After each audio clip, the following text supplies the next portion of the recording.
Today, I want to show you an example of the USS Wisconsin with a free to play build. Here's the build on the screen right now, and the mod selection for that matter.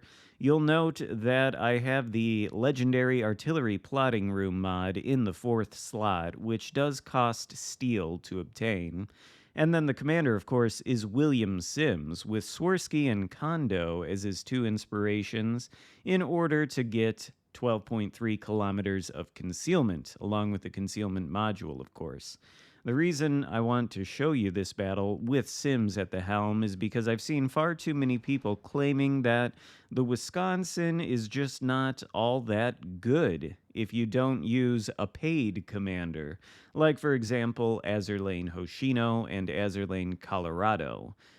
Or not Azerlane Hoshino, sorry, Takanashi Hoshino, the BA commander. Too much weebery in this game, unfortunately. In any case, I sort of agree with that. I'll say I half agree with it. Hoshino, I think, is the best choice for this ship in particular, even over Azerlane Colorado, and that's mostly down to the Megalomania skill, which reduces the reload time by 10% on the main battery guns.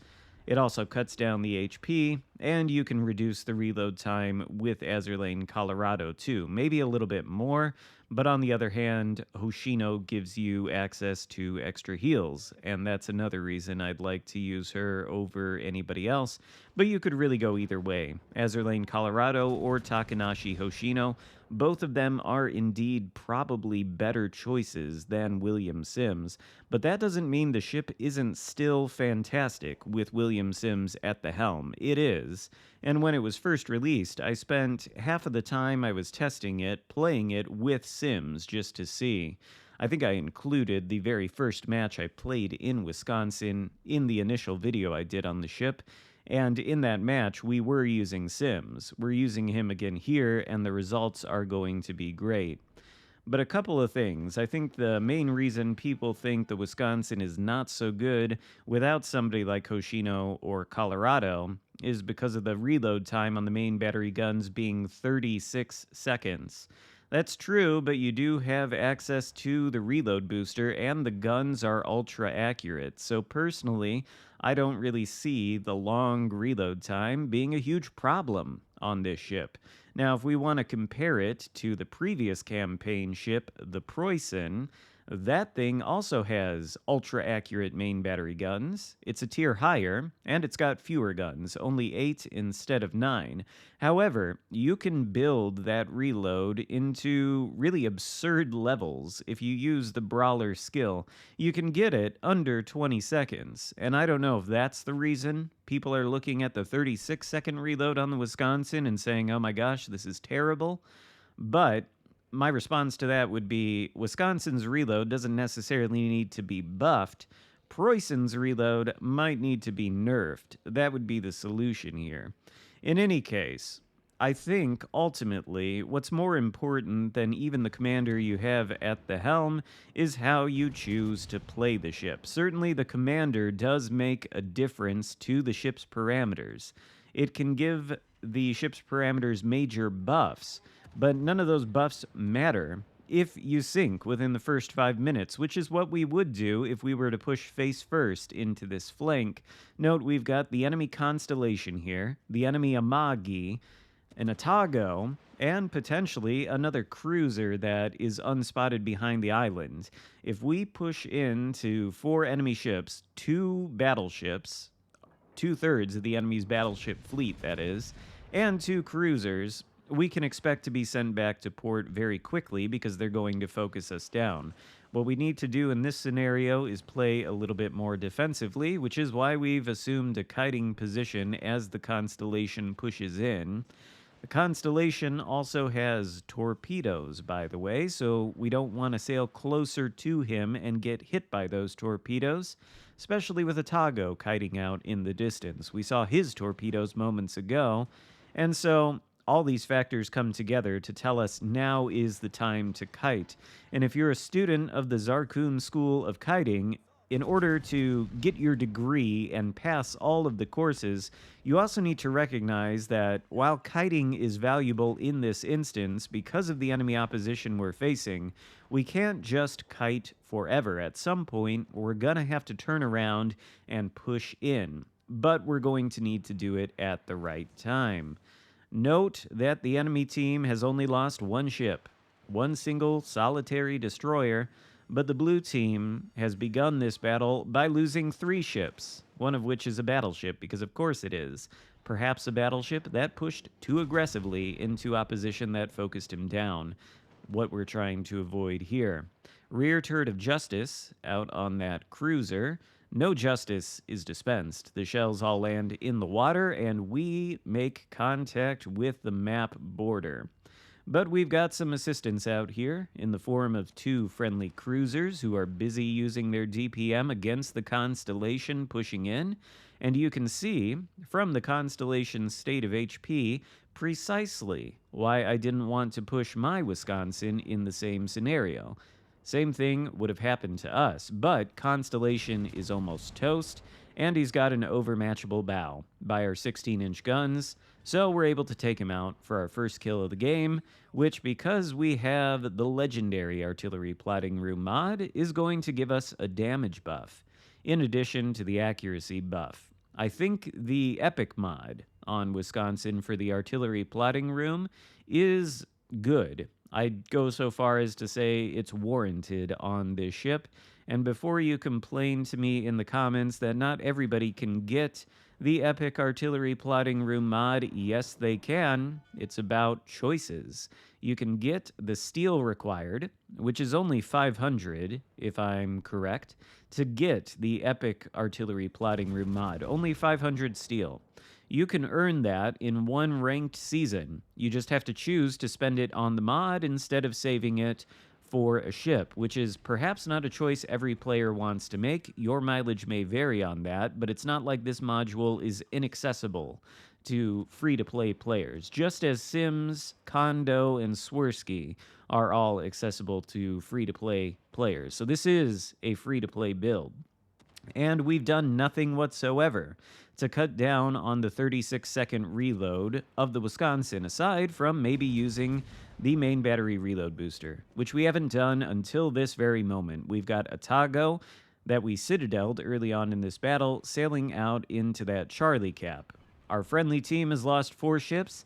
The enemy team has lost 3, so they're still ahead of us on kills, although we're ahead of them on points, thanks to our taking the capture circles early on in this game. But the Atago is trying to change that. Main battery reload booster is out there, and we mostly miss the Atago before he goes dark. Now, one thing that could be said about not using Hoshino or Colorado has to do with the main battery reload booster. If you cut down the main battery reload time, you can essentially get 3 salvos out of 1 main battery reload booster use. However, with Sims and the base 36-second reload, by the time you shoot your second salvo, you do still have a few seconds left to go on the reload booster duration. However, you're not quite going to get 3 salvos out of it unless you are ultra efficient. You're not going to wait the full reload time for the 3rd salvo, but you'll probably end up waiting the majority of that time. So maybe that's one argument as to why a free-to-play build is not so good on the ship. But even then, as I alluded to earlier, it all goes down to where you drive the ship. Certainly, the commander changes the parameters of the ship and changes the performance, but the performance doesn't matter, or it wouldn't have mattered, if, say, we pushed straight into the Constellation, the Atago, the Amagi, and the other cruiser that was here. We would have been reduced to no HP and sent back to port. And so whatever commander we were using would have been irrelevant by being too overly aggressive. Instead, though, we've played a little bit more conservatively here. We're not pushing into the Amagi at this moment, by the way, because he's on low HP. He's been sitting stationary the entire time, and it looked for a moment like maybe we would have some shots on a broadside Dutch cruiser. That's a better target than the Amagi, particularly since he's on fire, courtesy of one of the friendly cruisers, and that fire is likely lethal if this salvo doesn't kill him, which it doesn't. Think we aim a little bit too low. We get 5 shatters and a ricochet. Not ideal. One shot into his superstructure is going to be enough to end his game. And then the enemy team only has 1 battleship left, which is on the other side of the map. By the way, we've lost all our destroyers. So has the red team, so at least we're even on that. But the red team is still ahead of us by 1 kill.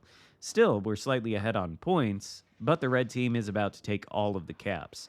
So this time, we're going to dial in the aim to the Amagi superstructure and send him back to port for our 3rd kill of the game. 97,000 damage done, and we know that there's 1 enemy cruiser inside of this capture circle here. It's the American cruiser with the smoke screen. Can't think of what the name is right now. Anchorage, maybe? Rochester? I don't remember. We'll see in a moment. But the other enemy ships are in the Delta Cap, or in that area. They're squaring off against the 2 friendly cruisers that are left alive, and I think they might have been the ones that spawned with me and helped me deal the damage to these guys out here on this flank.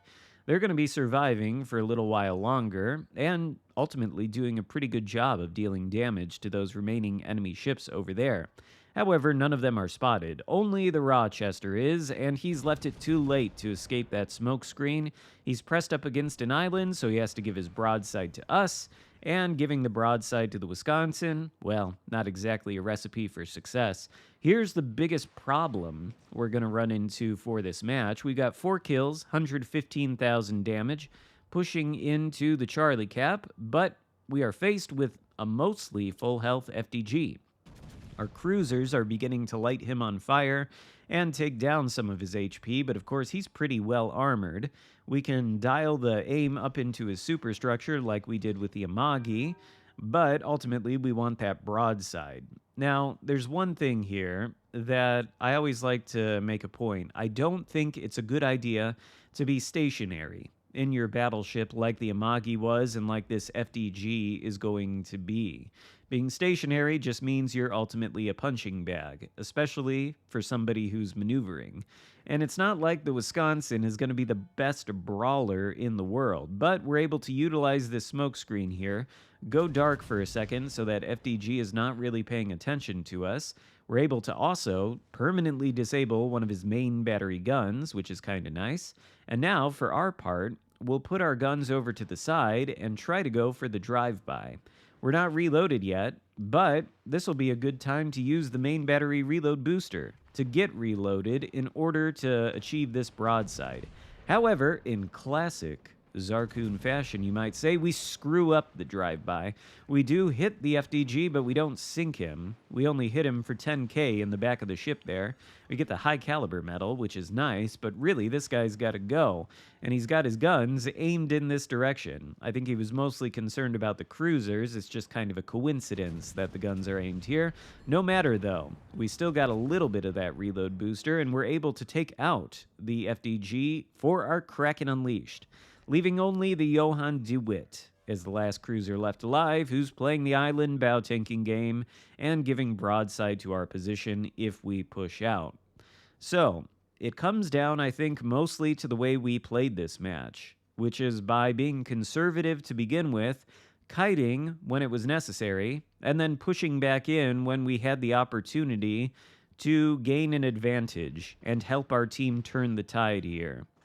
We did it all with a free-to-play build using William Sims, and not only did we get the Kraken, but Johann de Witt has decided he's generally going to donate the rest of his HP to us. So we're able to take it all, get the Confederate medal, send him back to port, and achieve our 6-pack Kraken with 177,000 damage done in USS Wisconsin using a free-to-play build, albeit with the epic or legendary artillery plotting room mod, but again, you get that with steel, which you can earn for free by playing certain game modes. So, this, I think, should serve as a pretty good example that Wisconsin is just fine with a free-to-play commander build. You might even say it's a really good ship. Hope you enjoyed the video. If so, give it a thumbs up, consider subscribing if you haven't already, and I'll see you next time. Goodbye.